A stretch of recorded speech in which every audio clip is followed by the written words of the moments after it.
sedikit menceritakan novel Bumi Manusia. Kisah ini menceritakan seorang pemuda pribumi yang biasa dipanggil sebagai Minke. Dia adalah salah seorang pribumi yang belajar di HBS, yang merupakan sekolah menengah umum untuk para kaum Belanda dan priai. Di masa mudanya, Minke jatuh cinta kepada Annelies, seorang gadis cantik menawan yang bersifat kekanak-kanakan, putri dari Nyai Antosoro dan Herman Melema. Kemudian kisah cinta mereka tumbuh di antara berbagai permasalahan sosial dan juga ketidakadilan di masa penjajahan Belanda. A few moments later. Tema dari novel ini adalah Bumi Manusia.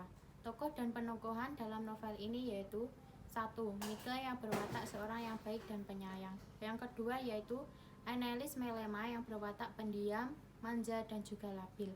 Yang ketiga yaitu Nyai Ontosoro yang berwatak mandiri, bijaksana, baik, tegas, cerdas dan tegar.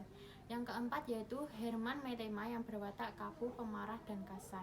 Yang kelima yaitu Robert Melema yang mempunyai watak egois, pemarah, pembeni, dan tak bermoral. Yang keenam yaitu Robert Surov yang mempunyai watak pembenci dan pengecut.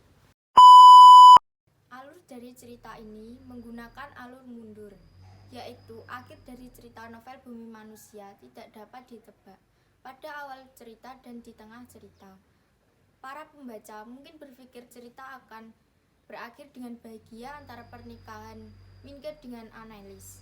Namun cerita justru berakhir dengan perpisahan antara Annelies harus pergi ke negaranya Belanda, sedangkan Minke harus tetap berada di Hindia sebagai seorang pribumi. Sudut pandang novel Bumi Manusia menggunakan sudut pandang orang pertama pelaku utama dengan menggunakan kata aku seperti aku tunggu-tunggu meledaknya kemarahan Nyai karena puji-pujian. Latar tempat Bumi Manusia berlatar di Wonokromo, Surabaya, Jawa Timur.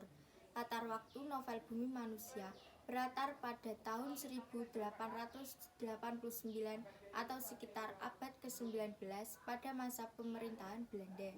Latar suasana novel Bumi Manusia memiliki suasana yang bercampur aduk, baik senang, sedih, tegang, dan genting.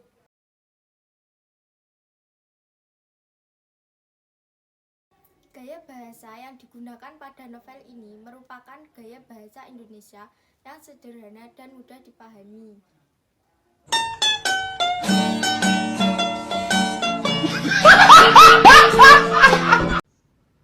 Amanat pesan yang terdapat di novel Bumi Manusia yaitu pengarang ingin menyampaikan agar para pemuda-pemudi untuk tetap mempunyai semangat untuk terus belajar, berjuang, dan semangat untuk memperjuangkan sesuatu yang berharga.